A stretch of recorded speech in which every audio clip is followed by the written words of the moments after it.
em temas atuais de direito de família. E o que a gente fazia? A gente fazia alguns encontros presenciais, quando havia palestrantes externos, em geral. Por exemplo, da Paraíba, que a Camila falou, veio o professor Dimitri Soares e deu uma palestra sobre alimentos, e ali eram os nossos encontros presenciais, e aulas abertas em que eram convidados colegas, em geral, do IBDFAM, como a professora Vanessa Kimpoli. Ela ia até a PUC e ministrava uma aula para todos os interessados sobre adoção. Nesse semestre, todos sabem, nós estamos impossibilitados de ter encontros online, encontros presenciais, então a gente teve que optar pelo encontro à distância, que é excelente, porque propicia acesso a todos os interessados, né? Então, a professora Vanessa Kimpoli gravou 2 vídeos preparatórios para esse encontro, que estão disponíveis no YouTube, no meu canal, sobre adoção. Então, ela explica ali um pouco mais detalhadamente o procedimento da adoção no Brasil. E hoje ela veio aqui para fazer uma explanação e para debater com todos. Nós todos podemos nos manifestar pelo chat, ela vai estar com acesso ao chat, e de repente, após a explanação dela, aí a gente abre para as perguntas via áudio. Mas vocês podem, durante a explanação da professora Camila, eu também, a gente pode se manifestar através do chat. Então, professora Vanessa, muito obrigado por ter aceitado o convite. Vou te transmitir a palavra. E se qualquer dificuldade tiver com a tecnologia, nós todos aí, a Thalita, que eu estou vendo na tela do meu lado, pode ajudar para a gente tentar superar. Obrigado, Vanessa.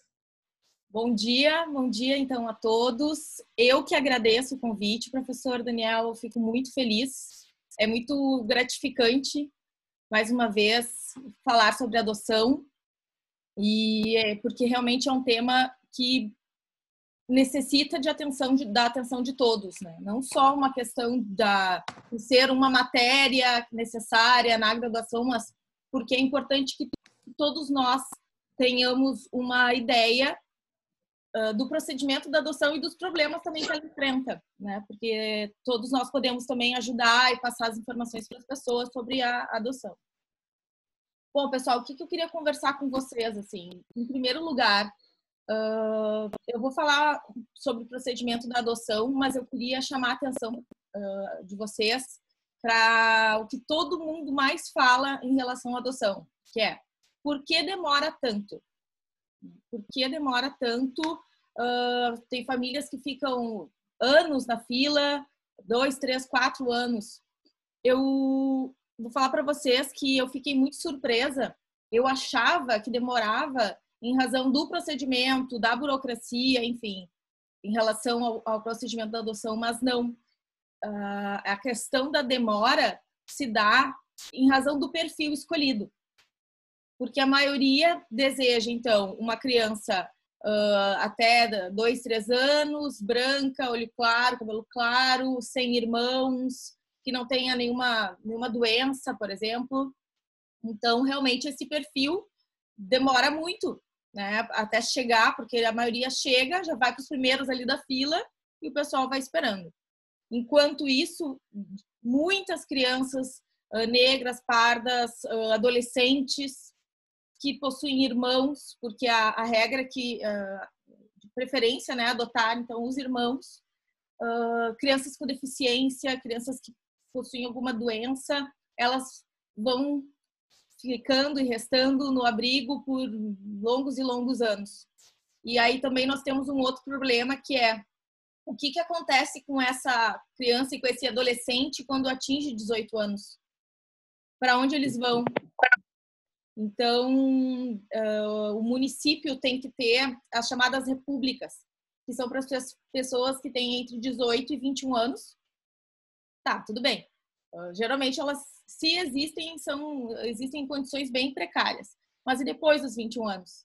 Então, essas pessoas que vivem, essas crianças e adolescentes que vivem nesses abrigos, esperando pela chance, então, de serem adotados, eles vivem um processo constante de estresse, porque eles sabem que, se eles não forem adotados até um certo momento, depois é isso que os resta, né? De ir para uma república e depois da república para onde vão? Para abrigos, né? Então, é uma situação muito complicada. Sobre o procedimento da adoção. A pessoa que deseja adotar, Então, pode ser, não precisa ser um casal como era antes, né? Tinha que ser pessoas, então, casadas. A maioria, tem muitas pessoas que ainda pensam assim, mas não. A pessoa que pretende adotar, ela tem que ter mais de 18 anos. Sempre deve existir uma diferença de 16 anos entre o adotante e o adotado.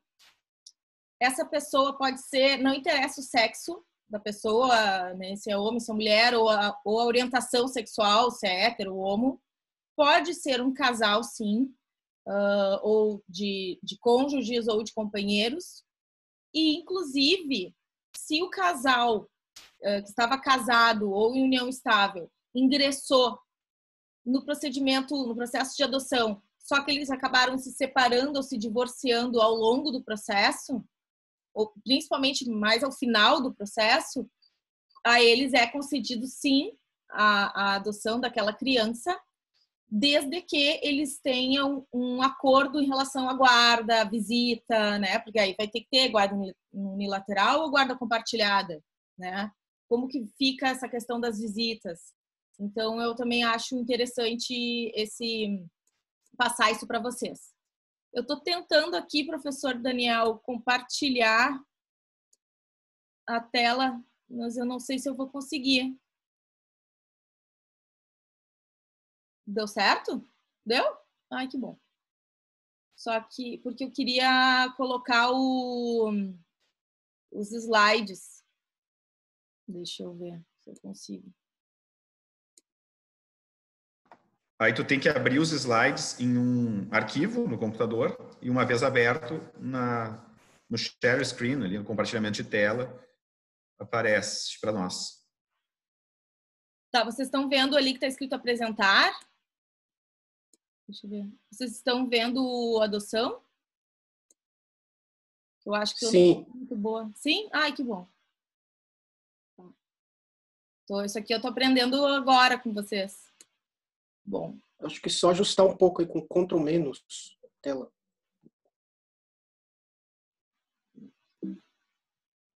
Ficou ótimo agora. Agora aqui dá está pra... aparecendo aqui bem. Tá. Bom, pessoal. Sobre a adoção no Brasil, eu queria conversar, eu vou passando assim os slides para vocês, para a gente ir conversando. Como eu passei no vídeo que consta na página do professor Daniel Starros, a adoção ela é regida pelo Estatuto da Criança e do Adolescente e não pelo Código Civil. E o Estatuto da Criança e do Adolescente, desde 1990, passou por várias mudanças. Por exemplo, a Lei Nacional da Adoção, em 2009, que tentou melhorar e acelerar o procedimento da adoção. Mas, mesmo assim, eu entendo que deveriam ocorrer mais alterações e mudanças, porque eu acho essa questão do ECA de eles querem que a criança fique, claro, a gente consegue entender que a criança fique na sua família de origem, né? Que a criança fique na sua família biológica e, em último caso, vá para uma família substituta. Só que, então, a criança ela acaba sofrendo maus tratos, violência, inclusive fome, enfim, tantos problemas que, como nós vemos crianças na rua pedindo esmolas, enfim, vendendo balas e, enfim, várias coisas nas ruas, enquanto os pais ficam observando. Isso porque realmente a lei a adoção, ela geralmente ela pretende que as crianças fiquem com os seus pais, né, na família de origem. Vamos ver se eu consigo. Ó, por enquanto tá indo. Eu vou tentar dar esse Ctrl. Tá indo. Bom. Então, como eu falei para vocês do ECA, o Código Civil, ele se restringe, assim, justamente a falar que nós devemos nos orientar pelo ECA. Tem um ponto, eu não vou ficar muito focada, assim, nos slides, tá? Eu vou passando só para vocês irem Quem não olhou o vídeo, quem não pôde assistir aquela aula, para poder ir assistindo aqui. Para mim, uma coisa que é muito importante, não sei o que o professor Daniel Starros pensa a respeito, mas a questão da adoção e da filiação socioafetiva, da parentalidade socioafetiva. E não sei, assim, o que tu achas, professor? Porque muitas pessoas confundem com adoção, mas é um procedimento, aliás, nem chega a ser um procedimento, porque basta registrar em cartório, mas eu sempre acho, assim, sempre digo que são questões que são inversas, assim. Enquanto na adoção eu primeiro tenho um vínculo jurídico para depois ter um vínculo afetivo, na filiação socioafetiva, primeiro eu tenho um vínculo afetivo que depois se torna jurídico. E eu queria saber, professor, o que tu achas da parentalidade socioafetiva, se tu é favorável ou não. Eu tenho um pouco de medo, porque muitas vezes acontece que a pessoa acaba se arrependendo e a gente sabe que não tem como voltar atrás, tanto a adoção quanto a filiação ou parentalidade socioafetiva, elas são irrevogáveis. E muitas vezes determinado padrasto acaba registrando o enteado porque tem aquele relacionamento afetivo, mas muitas vezes depois que ele acaba, existe um distanciamento muito grande e isso pode ocasionar um abandono afetivo. Não sei, professor, o que... Seu áudio está desligado. Essa matéria é super delicada. Vamos lá. Vamos tentar... Eu estou tentando manifestar no chat, mas vamos lá. Durante muito tempo, no século passado e ainda hoje, a gente se acostumou com a expressão adoção à brasileira. Isso me vem em mente agora das observações da doutora Vanessa.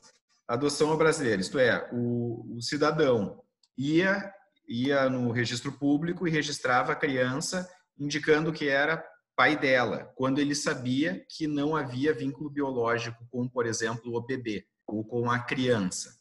E durante uma parte do século XX, essa conduta era tida como um crime de prestar declaração falsa ao poder público.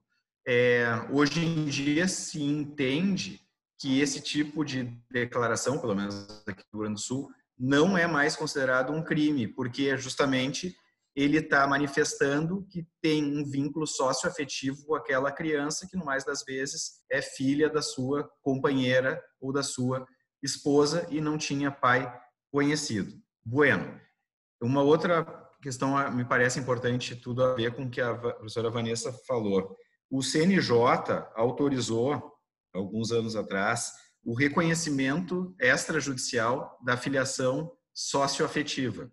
Então, ele abriu dois caminhos para se estabelecer a filiação. Dois caminhos que eu digo que tem a ver com o que a professora Vanessa falou, dentre outros, né, caminhos. O caminho da adoção, que é um procedimento bastante formalista, em tese garantias para se evitar tráfico de crianças, para se garantir a proteção da criança. O caminho da adoção, que é em tese um pouquinho mais demorado, e tem que ser um pouco mais demorado, e o caminho do reconhecimento da filiação socioafetiva. Então, para mim, são duas coisas diferentes, bem diferentes, né? Mas que, no fim, redundarão, conforme o artigo 226 da Constituição Federal, na filiação, que é o grande objetivo. Então, nós temos aquilo que a professora Vanessa vai falar, está falando no encontro de hoje, que é propriamente a adoção, e concordo, então, com a professora Vanessa. Na adoção, primeiro se tenta estabelecer a filiação e a socioafetividade surge no decorrer do processo e depois. Já no reconhecimento da filiação socioafetiva é o contrário. Primeiro surge a socioafetividade e depois, pela via judicial ou extrajudicial, é reconhecida a filiação. Então, vou devolver a palavra para a professora Vanessa, que eu não quero atrapalhar. Eu estou me manifestando pelo chat ali, quem quiser também se manifestar, eu estou dialogando com a professora Vanessa por ali.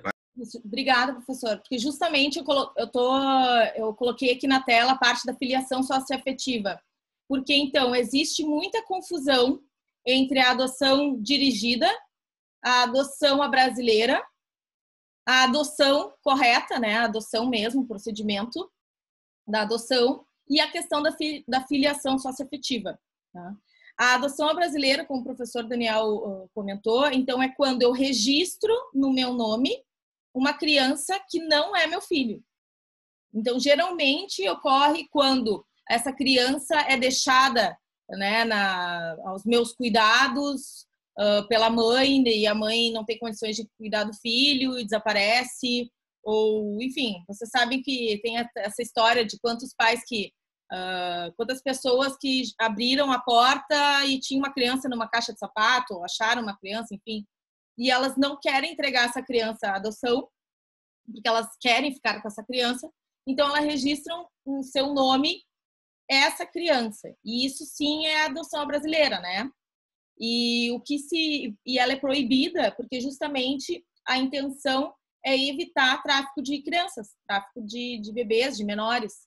Então, por isso que ela tem uma vista, né? Então, por isso que ela tem essa proibição.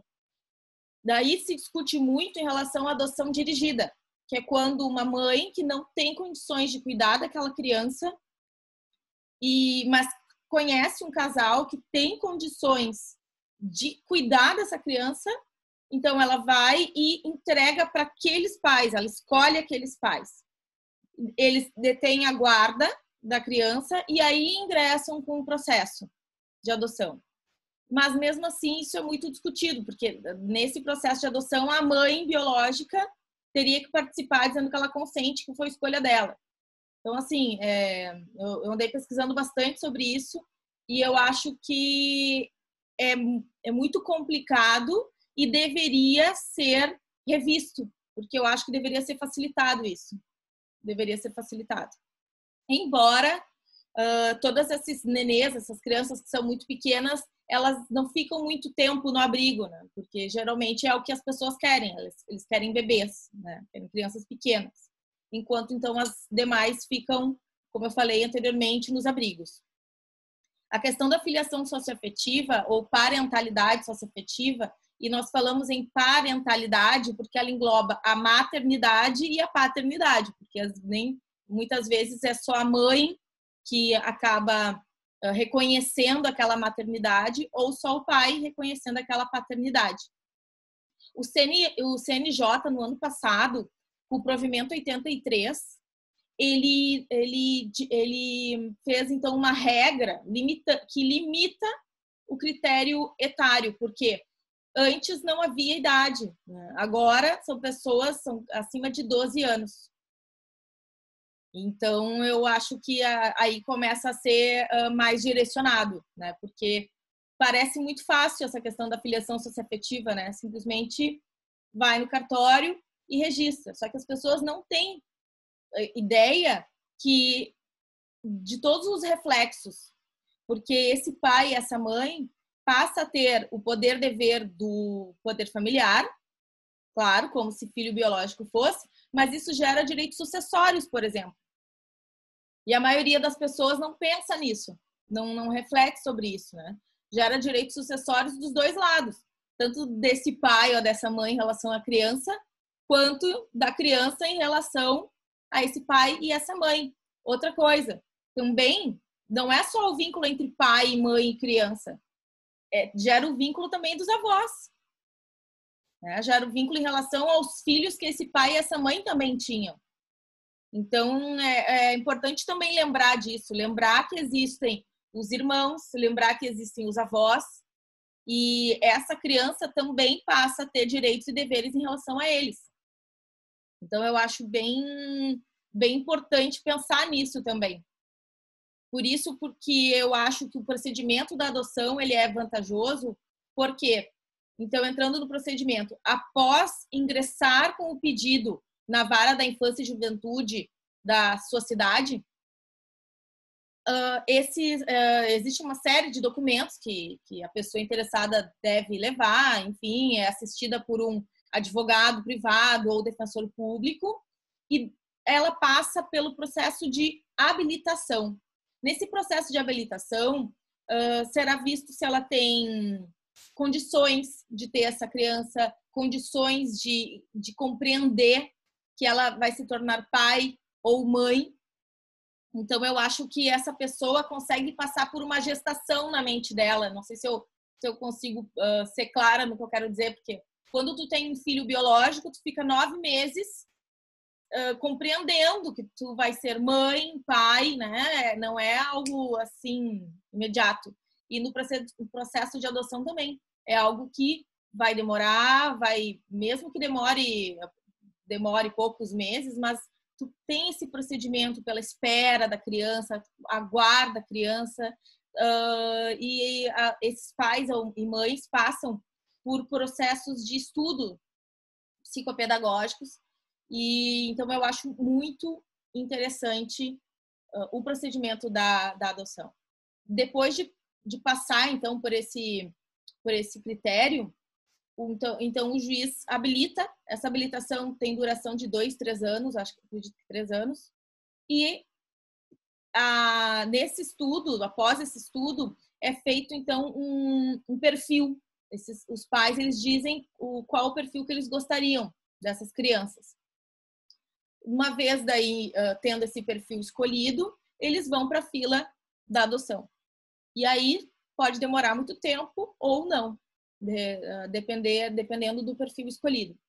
Tem um caso que, inclusive, eu já comentei na aula anterior, que a PUC, em união com o TJ daqui do Rio Grande do Sul, fizeram, então, um aplicativo chamado Adoção.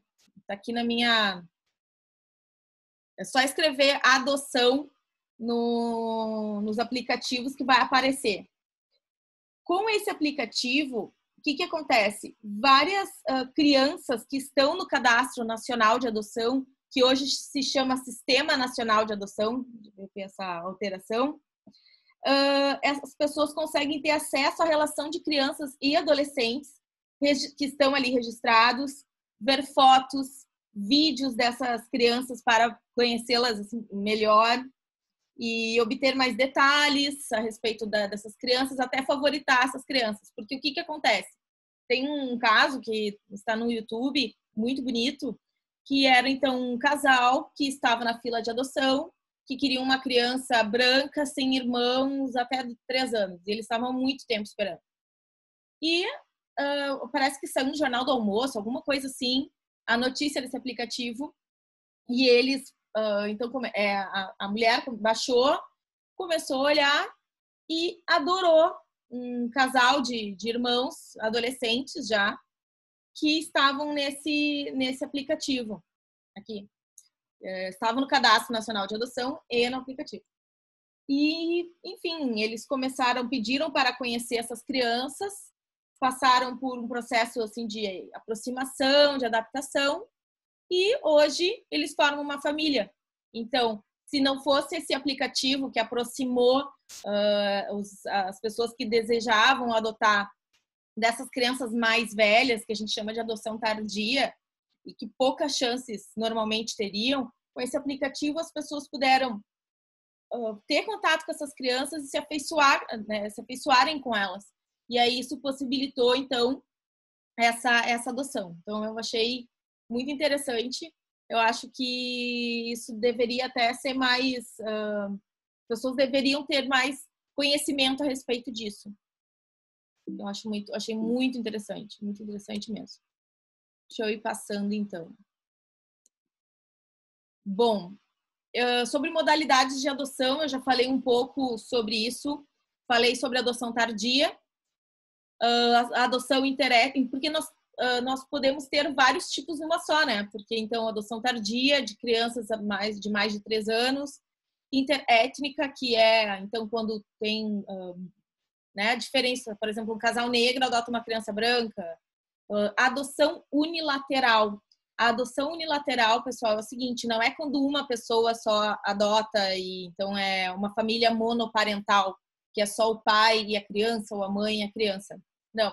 A adoção unilateral, ela está prevista no parágrafo 1º do artigo 41 do ECA, que diz o seguinte: o pai, vamos supor, tem uma família, né? O pai e a mãe têm um filho e eles se separam, se divorciam. Essa mãe e esse filho, essa mãe tem a guarda do filho e ela acaba casando de novo.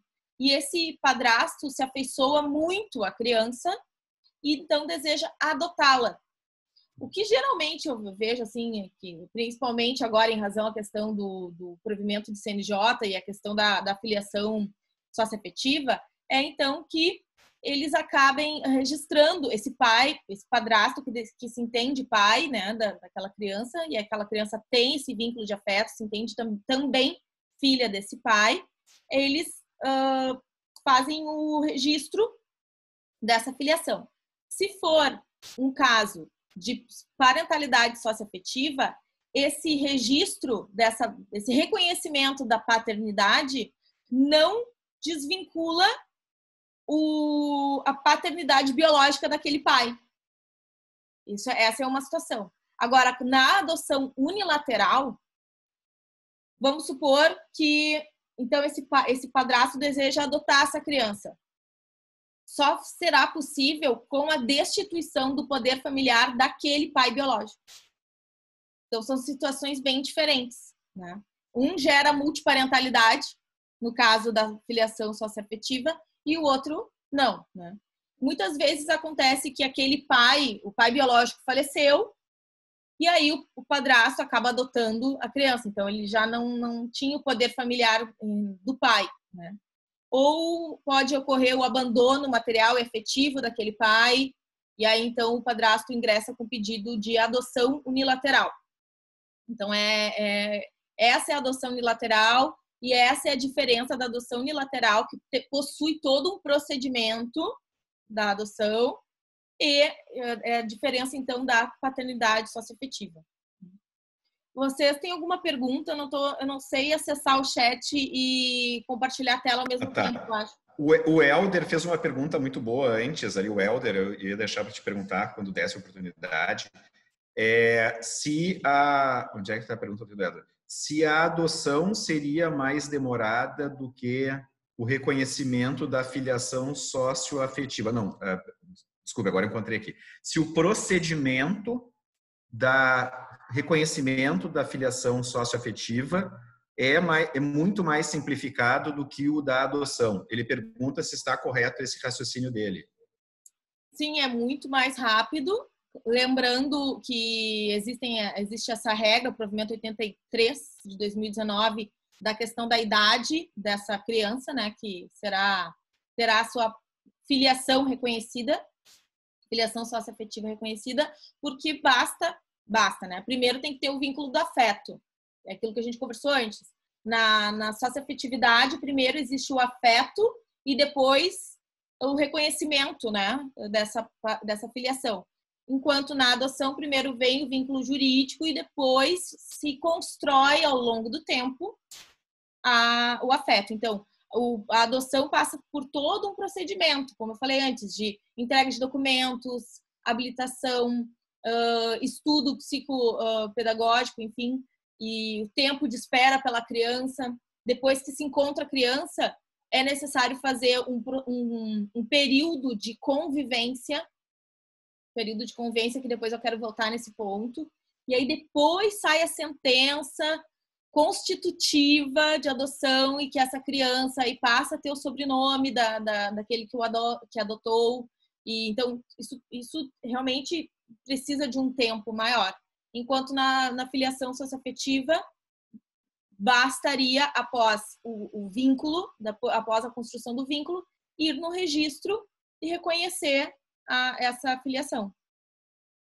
Né, do ponto de vista que na adoção as pessoas não se conhecem, né? É um casal ou uma pessoa que deseja adotar e uma criança que está cadastrada para a adoção. Daí a maior cautela, né, do procedimento da adoção. E a Camila faz uma pergunta aqui sobre o projeto Busca Ativa. O projeto Busca Ativa, ele tenta recolocar crianças, aspas, de difícil colocação, né? Por exemplo, crianças que têm enfermidades, também a adoção tardia.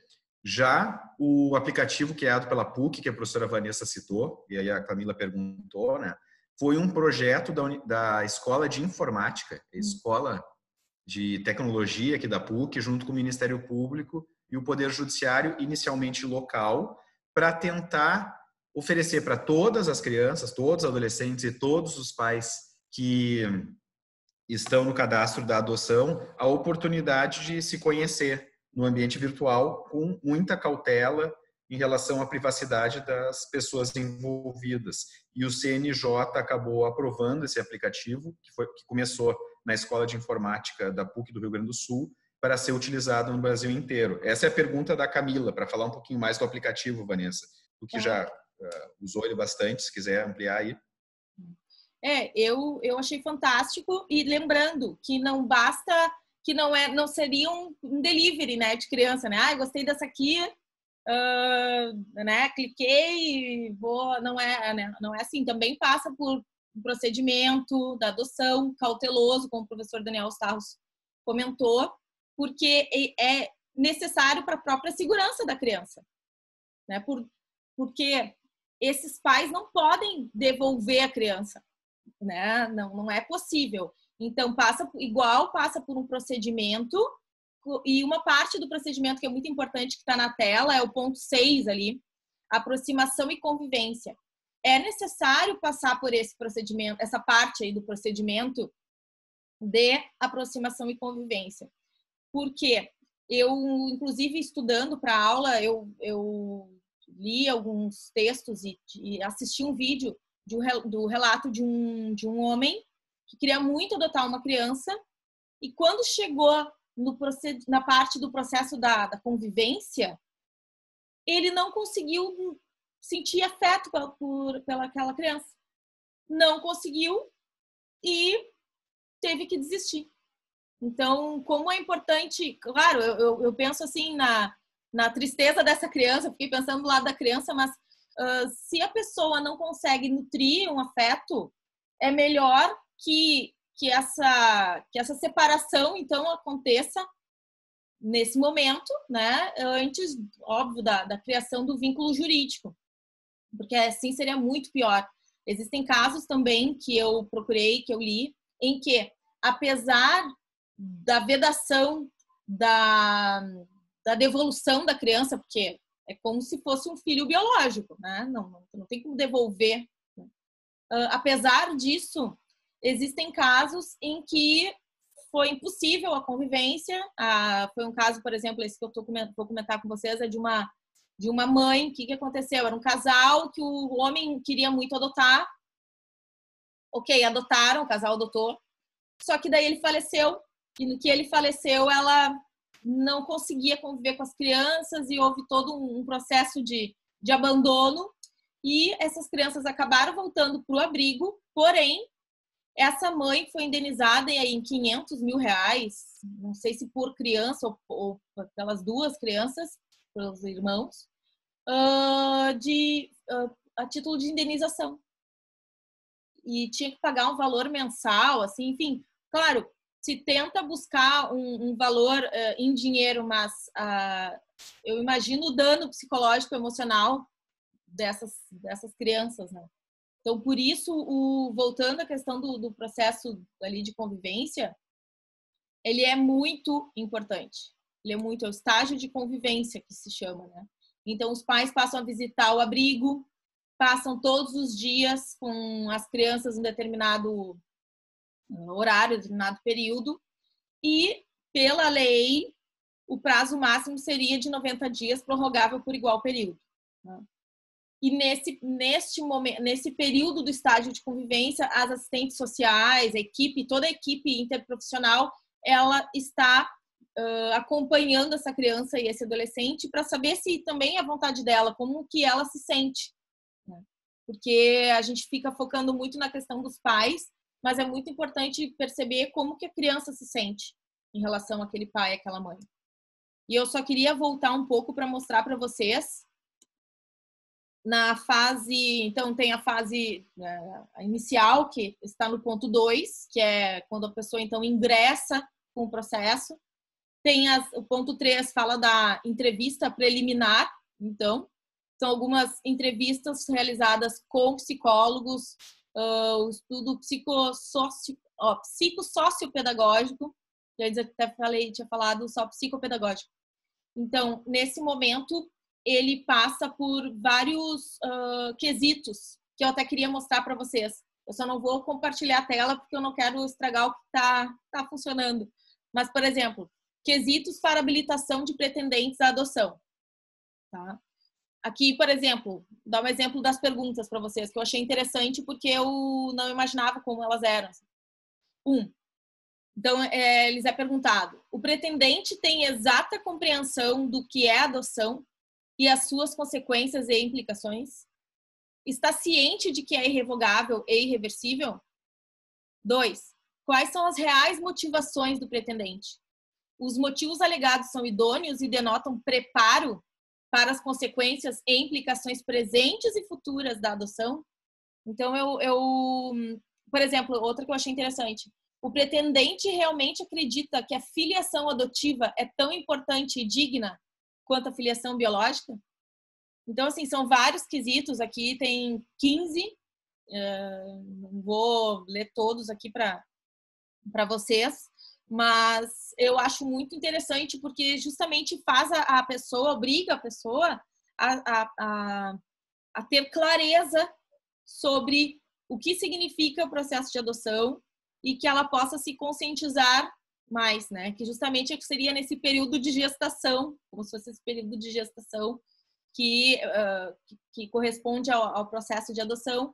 É um momento, então, em que ela passa por esse estudo e que ela depois, no estágio de convivência, ela vai se deparar, de fato, com aquela paternidade, com aquela maternidade que ela tanto almeja, né? E tanto esperou. E eu queria saber se tem mais alguma pergunta, por favor. Tem uma pergunta aqui da Mariane. Ela diz assim, ó, aspas, é possível realizar a adoção socioafetiva para maiores de idade? No caso, seria a formalização legal, uma vez que a pessoa teria sido criada desde os 3 anos de idade pela madrasta. Como é que tu vê isso? Tem uma pessoa que hoje é maior de idade, que desde os 3 anos é criada pela madrasta. E ela quer, pela pergunta, Mariane, ela quer reconhecimento jurídico dessa filiação. Olha, é possível sim a adoção de maiores, né? Inclusive, existe adoção pós-mortem. Existem alguns casos assim em que é reconhecida a filiação socioafetiva depois da morte daquele pai e daquela mãe. Inclusive, isso é possível também, porque daí essa pessoa entra no rol de herdeiros, né? Então, existem alguns casos assim. Mas respondendo a pergunta, é possível sim, tanto pela via judicial, mas também é possível pela via extrajudicial. Também é possível pela via extrajudicial.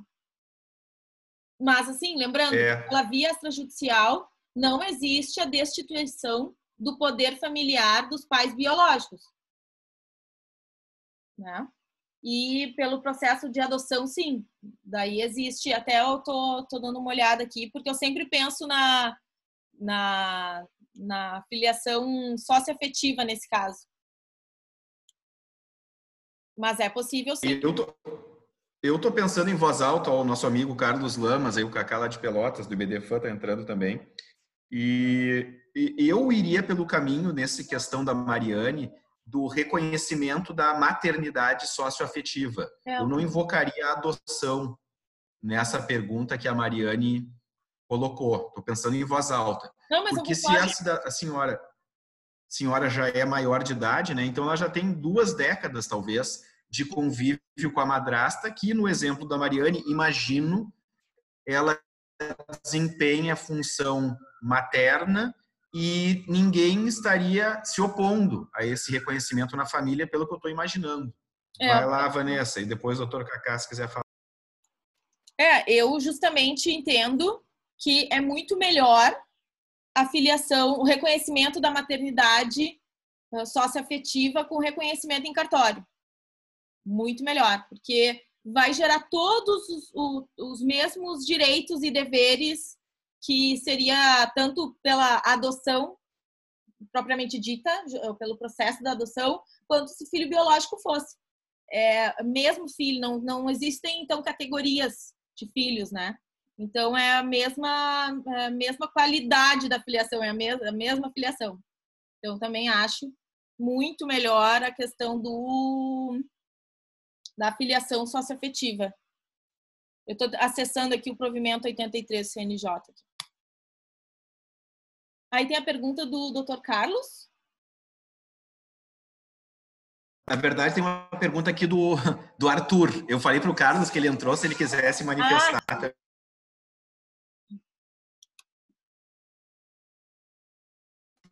O Arthur pergunta o seguinte: quando a pessoa for adotar, é obrigatória a indicação das características que tu deseja na criança? Pergunta dele. Por exemplo, se eu não me importo com a idade e nem com a cor da pele, mesmo assim, eu sou obrigado a dar alguma indicação? Pergunta o Arthur. Sim, aí tu vai justamente dizer que não importa a idade e que não importa a cor e que não importa se tem ou não irmãos, se tem doença ou não tem. Inclusive, tem pessoas que querem cuidar de crianças que têm determinadas doenças ou que têm determinada característica. Por exemplo, falando em característica, né, e não em doença, características. Existem pessoas trans que querem cuidar de crianças, adolescentes trans, né? Que geralmente ninguém ia querer, quase ninguém, pouquíssimas pessoas iam querer essa aproximação, essa adoção. Então, essa pessoa poderia dizer que ela quer cuidar de uma criança assim, que ela deseja uma criança com essas características, né? Então, ao mesmo tempo que tu pode generalizar, tu pode também especificar, mas especificar naquilo que as pessoas até nem querem, né? E a maioria não quer cuidar de uma criança que tem síndrome de Down, né? Ou que são vários irmãos. Então, respondendo a pergunta, é isso. Tu pode tanto... Só que tu tem que dizer que tu não te importa com a cor, com a idade. Ou tu pode até dizer, olha, inclusive crianças com deficiência. Eu quero chegar num slide que justamente fala sobre isso. Não sei se eu respondi a pergunta. Melhor ainda, muitas vezes, né? Melhor ainda. De tão raro que é, né? É muito raro. De não ter nenhuma restrição contra o perfil da criança. Uhum. Excelente. Muito raro. Só que, justamente até falando do caso dos trans, tá? Eu acho interessante falar aqui.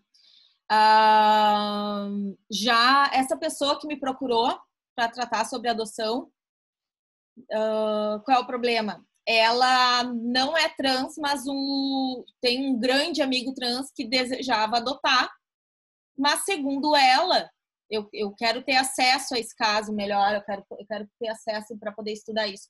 Ele foi negada a adoção, a habilitação, por ser trans. Agora eu pergunto, será que ser trans, né? Qual é o problema? Se justamente o gênero não importa, a orientação sexual não importa, qual é o problema, né? Então é melhor deixar essa criança no abrigo. Se o adotante é amoroso ou amorosa, dedicado, seria um grande pai ou uma grande mãe, ele não pode, em razão da sua orientação, do seu gênero, é isso? Não me parece razoável.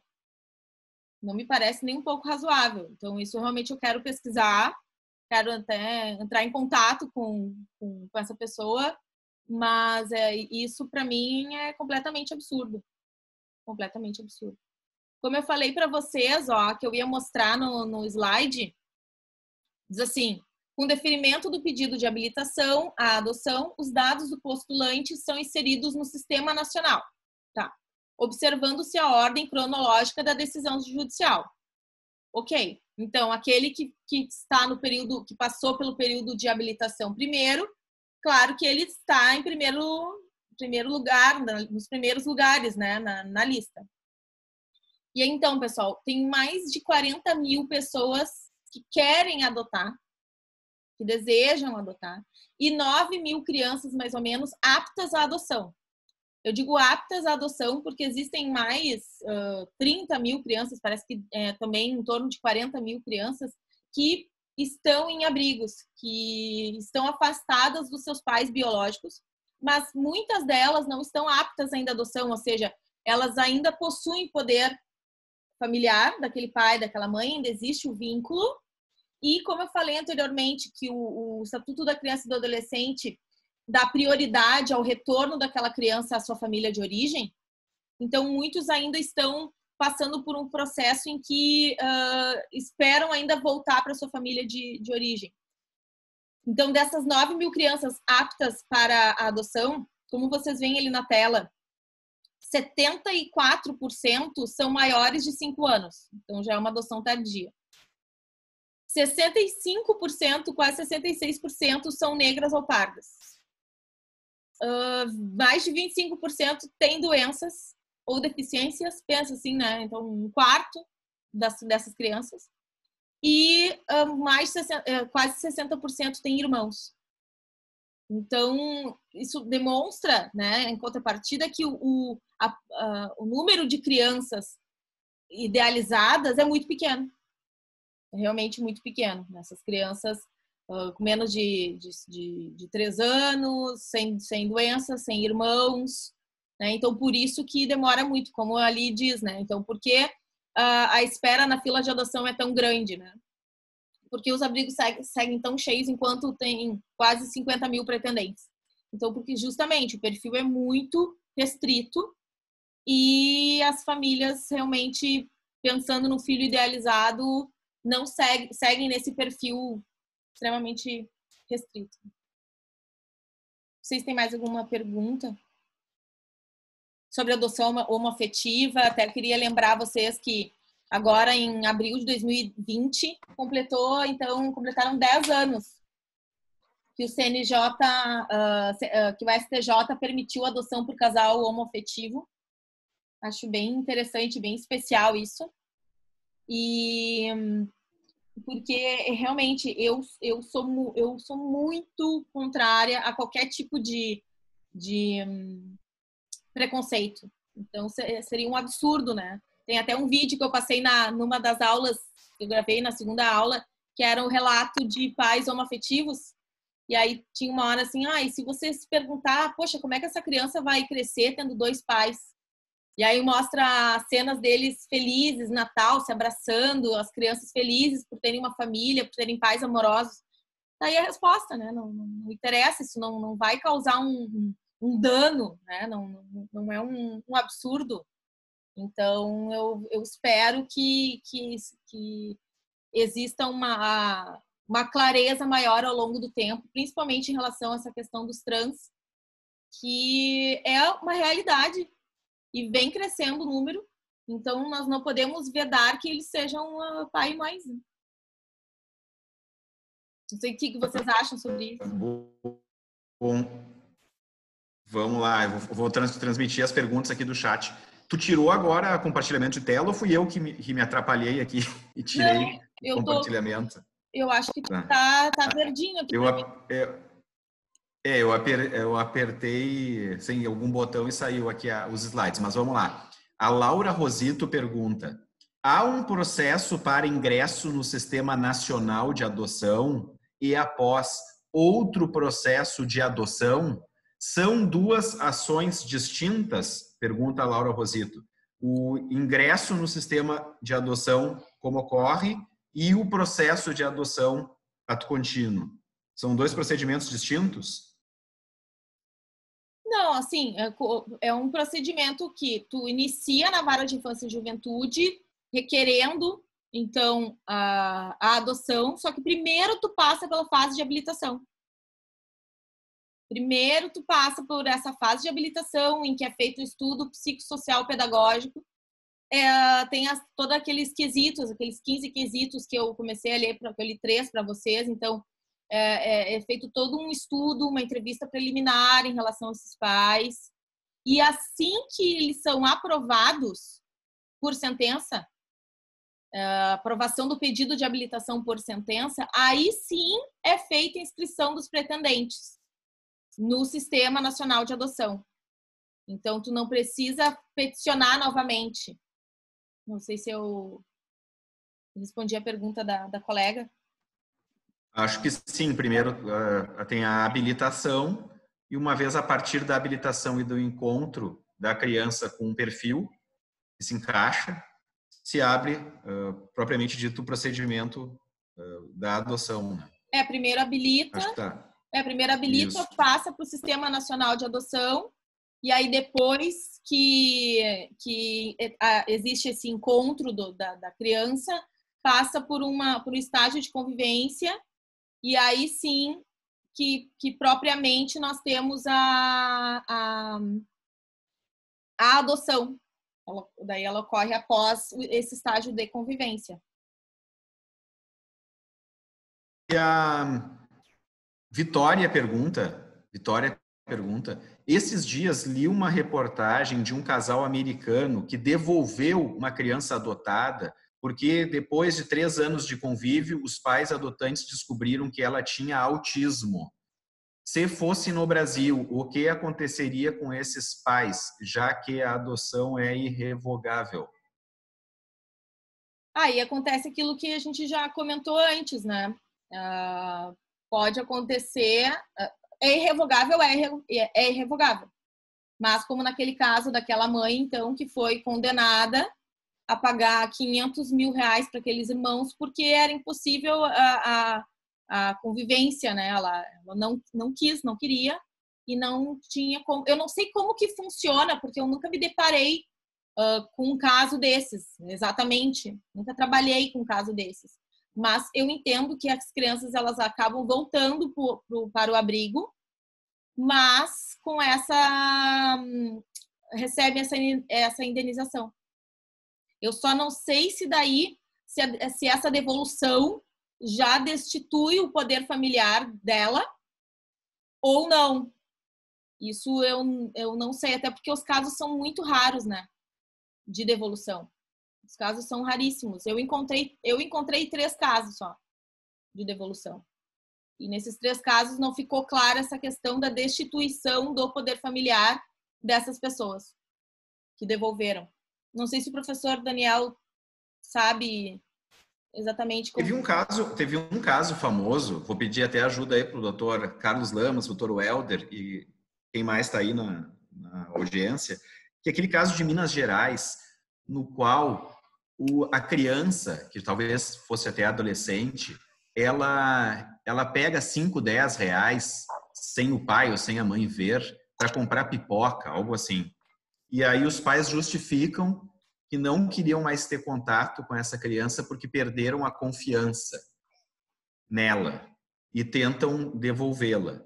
E o Tribunal de Minas Gerais, num acórdão que é importante sobre esse tema, condena os pais, esses pais aí, a pagar a indenização a título por dano moral, porque seria um ato muito impensado. Na verdade, todas as crianças e todos os adolescentes praticam uma série de pequenos atos que os pais podem eventualmente não concordar, mas eles têm que suportar, é normal na vida da criança e do adolescente. E eles são condenados a pagar uma indenização a título de dano moral. O grande problema é como é que a gente vai forçar uma convivência nessas situações, como a Vitória perguntou, que é o casal dos Estados Unidos que não quer conviver com esse cidadão autista, né? Protegendo a criança, né? O grande norte é proteger a criança. Aí eu fico me perguntando, a gente protege mais a criança forçando a convivência com esse tipo de casal ou de pessoa? Como ajudar as crianças? Mas estou fazendo essa reflexão aqui em cima desse caso de Minas Gerais que houve um tempo atrás. Que foi nesse caso também, então, como eu falei, esse valor de 500 mil foi indenização também, por danos. No teu caso foi 500 mil, em que estado? Tu se lembra que caso é esse? Então, até eu estou procurando aqui na internet. Tá, eu não conhecia esse aí dos 500 mil. Lá em Minas Gerais foi um valor relativamente baixo, provavelmente porque as pessoas eram humildes que estavam envolvidas. Eu só não sei como que funciona a destituição do poder familiar nesse caso. Eu estou pensando aqui como... Tem que ter uma ação judicial, me parece, né? Certamente tem que ter uma ação judicial para se aferir às razões e o interesse da criança. Ou essa criança vai para o abrigo e permanece com direito à sucessão, por exemplo? Como que funciona isso? Eu acho que deve ser destituído, sim. Tendo em vista o abandono, né? A devolução, digamos assim. Vou procurar aqui essa decisão, que eu achei muito interessante. Foi 400 e poucos mil reais, mais ou menos. Como também existem casos das crianças que são adotadas, e aí quando a mulher engravida do filho biológico, elas são deixadas completamente de lado dentro da família, né? Isso também acontece e é muito triste. É muito triste. Uma pena que no processo de habilitação não foi detectado, né, esse problema, né? Nem sempre tem como detectar tudo. Mas é uma pena, muito triste isso. Isso em vários casos, assim, em relação a isso. Deixa eu ver aqui, ó. Eu tô vendo aqui, Vanessa, que os alunos da graduação estão saindo porque eles têm outra aula hoje de manhã, às 10. Esse evento é no horário de aula. Tá, perfeito. Então, se a gente pudesse em 5 minutos também encaminhar.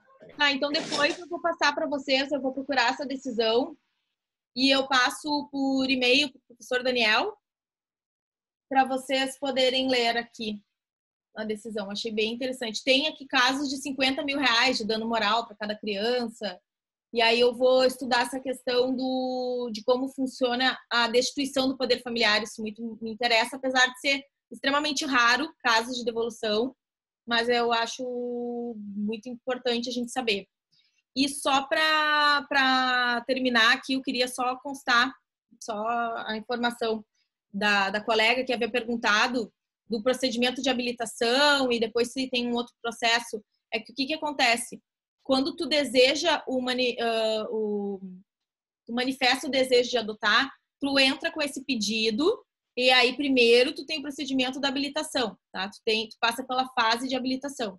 Só que depois que tu encontra a criança e depois do estágio de convivência, aí sim tem um outro processo, um outro momento, que é após o dia seguinte à data do término do estágio de convivência, aí sim os pretendentes terão, pela lei, 15 dias para propor a ação de adoção. Porque até então eles têm uma guarda, eles não têm nem a guarda da criança, né? Então, enquanto eles propõem a ação de adoção, aí sim eles têm a guarda da criança. Só para deixar claro aqui para vocês. E eu coloquei esses pontos mais detalhados na apresentação que eu mandei. Eu posso também mandar o link da apresentação, que eu fiz um resumo, digamos assim, de todo o procedimento. Caso vocês tenham alguma dúvida, daí basta vocês acessarem esses slides.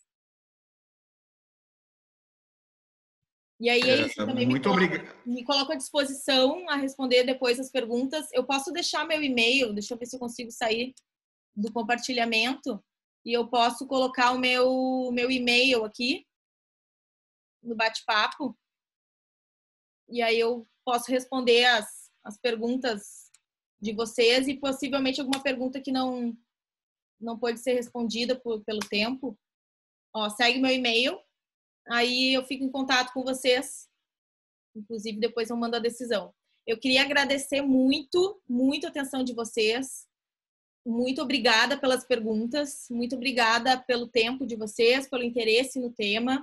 Agradeço imensamente ao professor Daniel Starros pela oportunidade de conversar com vocês sobre esse assunto que realmente é extremamente importante. Muito obrigada, professor, muito obrigada a todos. É uma honra para mim conversar aqui com vocês. Legal. Para aqueles colegas que gostariam de seguir o debate, conversando com a professora Vanessa, lembrando que a gente tem um grupo de WhatsApp, muitos de vocês participam, né? De grupo de estudos de direito de família, que esse foi criado na PUC do Rio Grande do Sul. E lá a gente pode seguir compartilhando conteúdo, né, professora Vanessa? Tu pode mandar esses acordos citados para o WhatsApp do grupo de estudos. Tá. E aí lá a gente segue com os debates. Tá. E se alguém quiser também deixar o e-mail aqui, eu anoto e também mando por e-mail. Também mando no grupo de estudos, mando no e-mail, enfim, que eu vou procurar essa decisão.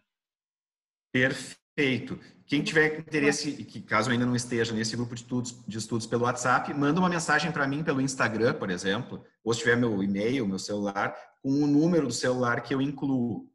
Esse grupo é muito bom, muito bom. Quem não participa tem que participar mesmo. É excelente.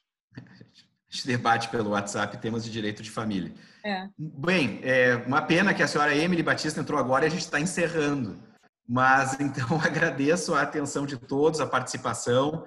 Pretendo fazer algum outro evento no mês de junho ou de julho para a gente seguir se encontrando online. E parabéns a todos por ter se disponibilizado pelas 9 horas da manhã acompanhar a doutora Vanessa nessa exposição que é super útil sobre a adoção. Doutor Welder, por favor, abre o áudio aí e se manifesta. Professor, se me permite apenas um breve registro aqui sobre, pesquisando aqui rapidamente na internet, só um caso, não sei se é o mesmo que o senhor mencionou, ocorrido em Minas Gerais, que o casal, após a devolução da criança que havia sido adotada, foi condenado a indenizá-lo em R$15 mil e pagar pensão alimentícia no valor de percentual de 15% do salário mínimo. Deve ser esse caso, que a criança, se eu não me engano, pegou 5, 10 reais para comprar o bala ou picolé, e essa foi a justificativa que o casal deu para perder a confiança no filho. É bem interessante essa sentença. Eu me lembro de ter lido a sentença em primeiro grau, não me lembro de ter lido o acórdão.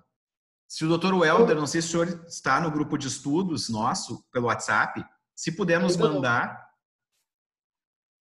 essa sentença, é bem legal.